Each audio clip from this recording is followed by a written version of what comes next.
Well, you are listening to Meeting House here on Faith Radio, and want to welcome to the program today Stacy Womack. She is founder and executive director of Abuse Recovery Ministry Services, and she has more than 26 years of experience in the area of helping domestic violence victims and abusers through a book called On the Frontlines of Abuse: Strategies for the Faith Community. And that is a book that is brand new. But of course, this is not something that is new to you. As I mentioned, you're leveraging the experience that you have to really deal with some of these issues surrounding abuse. And I'd like for you to just share, as we begin our conversation today, just a bit about your background with respect to this very important area. And of course, we're going to be talking quite extensively about how the church, how Christians can be involved in addressing the issue. But tell me just a bit about your experience. Okay. Well, thank you, Bob. I'm pleased to be here. I'm a pastor's kid, actually. I grew up in the church, and that has been my life. I've always loved the Lord. I always walked with God, and married young and had 6 children very quickly, and homeschooled back in the day when no one knew what that was. And in the midst of that ministry to my family, which I felt very called to, God began to speak to me about ministry beyond my family. And it took a couple years of me just seeking God before God actually opened this door to the field of domestic violence and abuse, which was very surprising to me because I'm not a survivor of domestic violence myself. And so somehow I thought God would pick something I knew something about and maybe something happy. But this is what he's called me to. And at the time, I was just going to lead a couple of groups of women through their healing process. But God had bigger plans, and so we are now national and international in our reach for with this work that we've been doing, and have served over 40,000 women through our victim recovery program called Her Journey. So with respect to the organization, and again, the name of your organization is Abuse Recovery Ministry Services, what are some of these services that you provide for victims? So we have 3 main programs. Her Journey is our largest program, and it is a 15-week program that's free. The women can join at any time. It's very trauma-informed, meaning they don't have to do an intake. They don't have to give us their real name. They can just continue going through the program as much as they find it helpful. And we have that both in person and online. And we have it translated into Spanish, Russian, and Kiswahili. And we have someone working on a German translation right now. And I've had some asked for some other translations as well. So that program is really the mothership of the work we do for the victims and survivors of domestic violence and abuse in all its forms. And then we also have an intervention program that meets the state standard for our state in Oregon to do an intervention for men who've used abusive behaviors.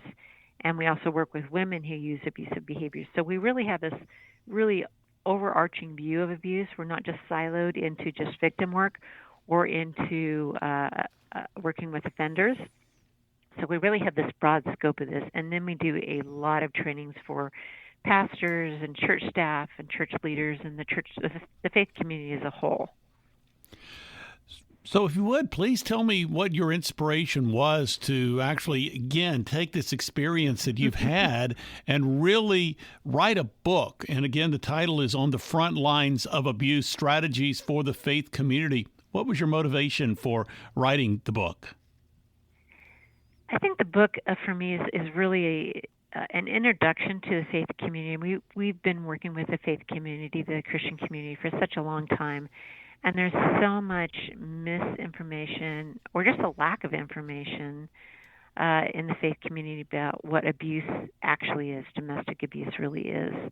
And so because of people's very narrow views of what abuse is, it really affects how they handle it. And we want to be able to equip the faith community so that they can better handle it with the people that they're serving, that God brings to them.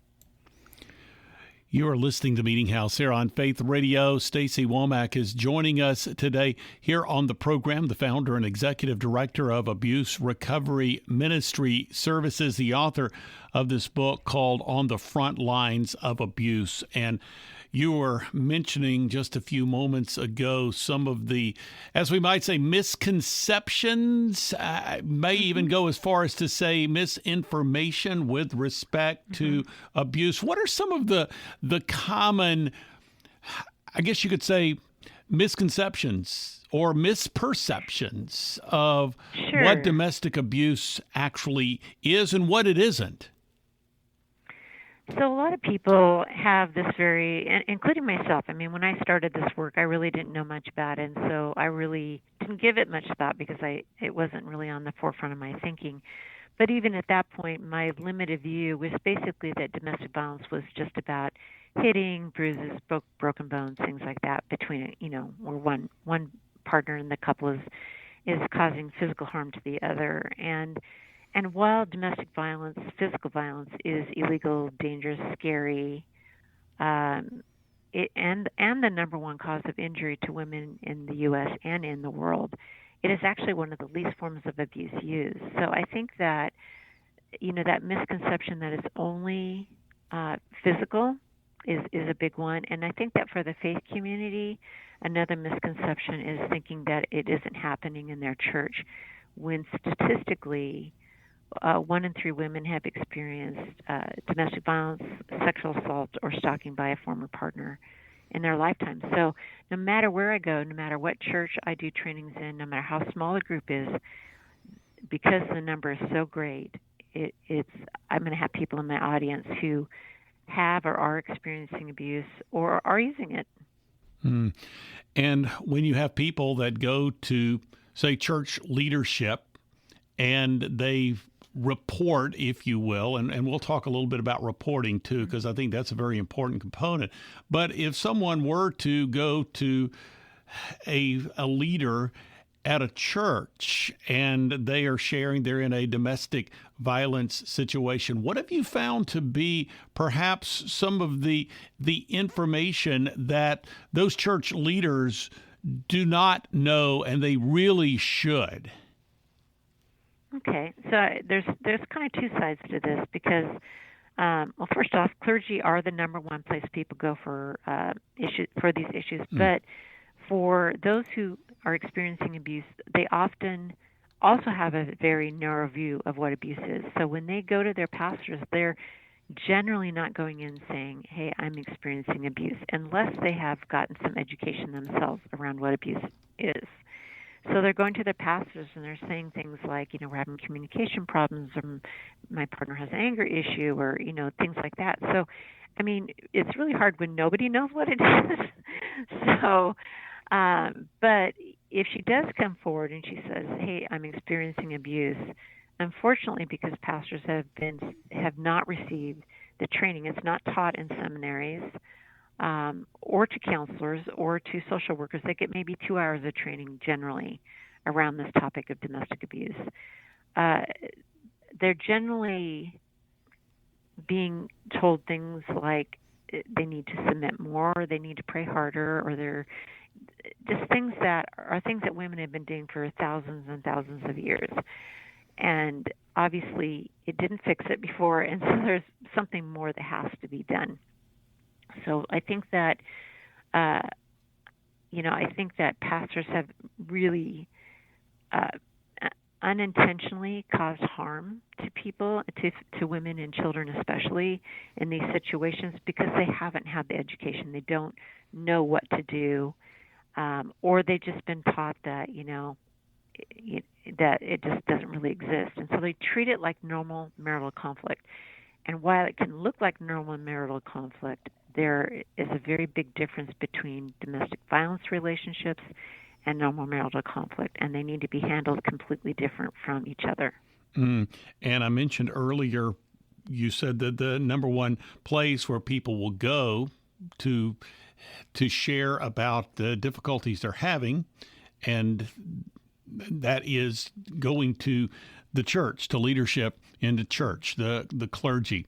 So obviously, as you mentioned earlier, domestic abuse, many people just classify physical abuse as being in the domestic abuse category. One might be more prone to report to law enforcement in a situation where you've actually had some inappropriate or some harmful physical contact. But when you're dealing with, say, other forms such as emotional abuse or a spouse that really has anger issues or whatever, typically, how do you involve law enforcement in something like that? Or, if not, where do they go?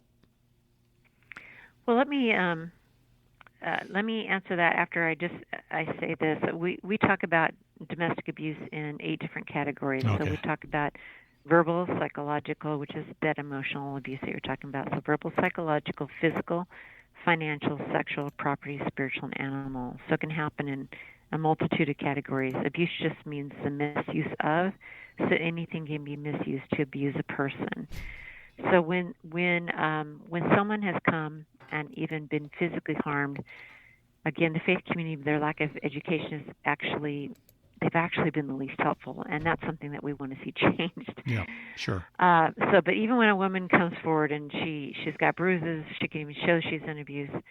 Since she's an adult, it's not something that the pastor should just immediately call up and call police and say, I've got to report this, because in doing so, they can actually put her in danger, more danger. So instead, the focus should be on how can I help you?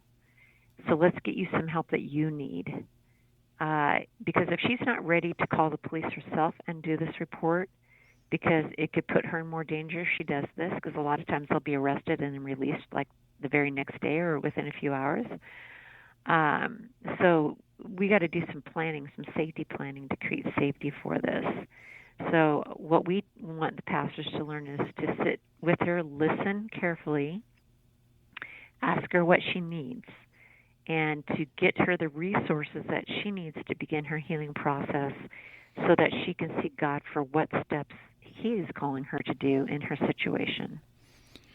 You are listening to Meeting House here on Faith Radio, giving us some insight with respect to not only domestic abuse, but also responding to it biblically. Stacy Womack joining us today, the author of this new book called On the Frontlines of Abuse, Strategies for the Faith Community. And when you talk about abuse, generally that is thought of as being a female victim, male abuser. There may be some exceptions to that. I would imagine there probably are, but generally one thinks of it as far as a woman being abused. So for a woman being abused to go to, say, a male pastor or a church leader, to me that sounds like there ought to be some leadership with respect to, say, woman-on-woman ministry. And how does that get established? Or are there, is there a need to get more knowledge of what's available in the community? Or how does that work? Because it sounds like to me that could be a problematic setup.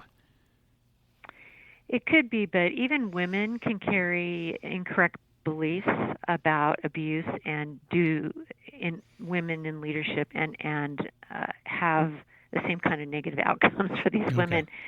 So being a pastor's kid, I know my dad used to say, people would always come up with these ideas that they would want the pastor to do, and my dad would always say, well, sounds like God is calling you to that, which is true sometimes. I don't think pastors need to have to be like experts in this, but I do think they need to know what resources are out there. They need to understand it well enough to be able to guide and direct this person. I understand pastors are busy. They have a lot on their plate, and they don't have to do it all. And so we want to come alongside the pastors and the churches to say, we're here to help you. We are the experts in this field, and we are known as experts from a faith perspective in this field. So let us help you. And then let's also find out what else is in your community so you know where you can send these women to get help, or men, if they're the main victim in that situation. But you're right. Everybody has used abusive behaviors, and then other people have patterns of abusive behaviors, and that's what makes an abuser. And that's where someone needs more significant help. And so that's there's a difference between that. But I want you to know, and I just want to be really clear to your listeners, it doesn't matter whether you're male or female, whether you're a primary aggressor or what we call a secondary aggressor, or whether you did that abusive thing once in a while. Abuse isn't okay. Mm-hmm. Yes. Yeah. Stacy Womack is the author of this book called On the Frontlines of Abuse. She is the founder of Abuse Recovery Ministry Services. And I also understand, Stacy, that your desire is to preserve marriages.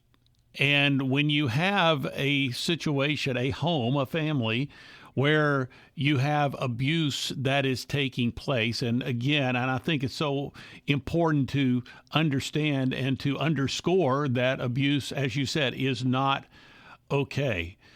You talk about not only ministering to the victims, something you said earlier, not only ministering to the victims, but also to those who are the abusers. Now, that really takes things to a different sort of level. So where there is a home where abuse is present and you have one of the parties has been abused, and obviously, again, we're looking at preserving marriages, preserving families, but yet you've got a problem. So how do you biblically deal with a situation where there is abuse, to do so in a biblically effective manner without while trying to preserve this marriage and this family unit? So we absolutely believe in reconciliation. That is our heart, to see couples reconciled, but it is not the primary purpose of what we do as an organization. We deal with individuals, so we deal with the women separately from the men. And we can't change anybody, so it's really up to him whether or not, for the men who are the abusers, whether or not they do the hard work that needs to be done to save that relationship, and we pray they do. And it's amazing. We do have those stories about couples that do make it. But if a man comes into our program and is unwilling to make change, then oftentimes the only option is to end that relationship, which is not, obviously, it was never God's plan the way it was supposed to be. But because of sin is in our world and the destruction it's bringing, there is times that is the only way to keep her safe. And so I talk about it as God seeing it as a child abuse issue. And so if your child was beaten, harassed, abused, and came home from school, you wouldn't say to your child, pray harder and win them over by your quiet and gentle spirit. You'd go down to the school, you'd find out, who's doing this to my child? What are you going to do to make it stop? And if it didn't stop, you wouldn't think twice to remove your child from that situation. So why would we think a God who loves us more than we love our own children not want to do the same thing for us?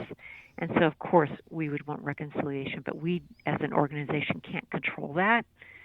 But I am passionate about the prevention work or intervention work that we do with the men. I work with the men as well. We do male-female co-facilitation in those groups and really believe in that model. And I'm thrilled when it can happen. I'm encouraged to see it when guys are willing to do the very, very hard work it takes and have the courage and to step up and say, you know what, I need help with this. And we receive both voluntary guys and mandated guys into our program.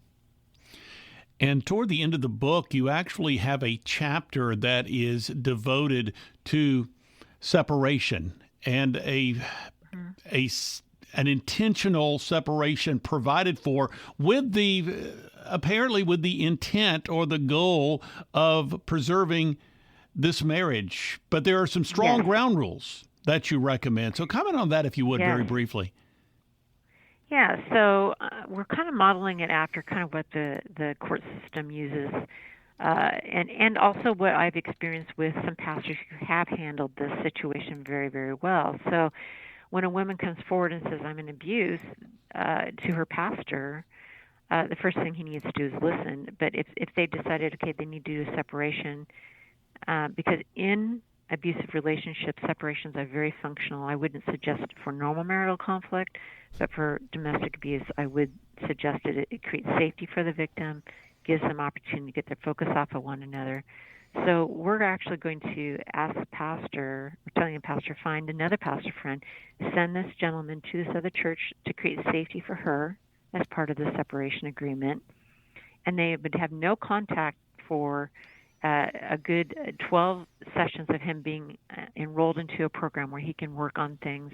And then we gradually increase their time together so that we just don't throw them back in and have them fail. We want to see them succeed. So we want to give them opportunity to practice the things that we're teaching in group so that she can gain some trust as well. And we want him with us while things that bugged him before start bugging him again, so that we can work with him on how do you love like Jesus in this situation, because that's really what we're teaching in our men's groups.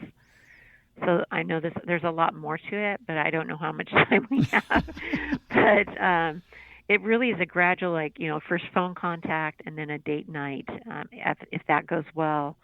And then it's do together as a family, no overnights. They're using this time to rebuild and to learn new things and to gain trust and safety, because you should feel safest with the person who says that they love you. You should feel safest with your spouse. They should be your safest place. And so we're working to create that safe space. And so for a time, there needs to be a separation so they're not focused on one another, but on God.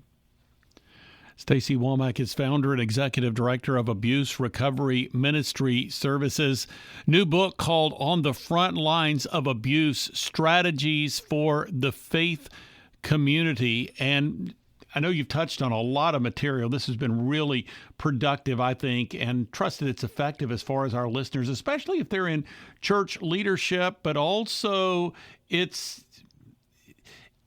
me just ask you this, is it intended more as a how-to for church leadership, or can someone who is involved in a domestic abuse relationship also glean some helpful principles from it, or is it mainly for churches to kind of help them develop some strategies, or both? It's actually it's actually for both. It's the first portion of the book is just a lot of education, and then I go into talking about if you're reading this and going, oh my gosh, this is my life, and that you're a victim of abuse, we give them some helps of what they can do. And if there's somebody who's reading and who's an offender who says, oh my gosh, I actually do some of these things, then there's some helps for them of what they can do to move forward. And then generally for the faith community as a whole, the church, and then specifically for pastors.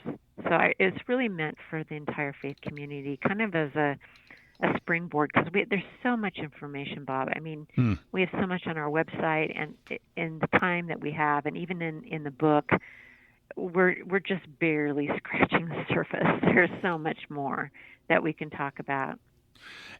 How important, as you see it, is just the recognition that we shouldn't turn a blind eye toward this. This is something that is pervasive in our culture.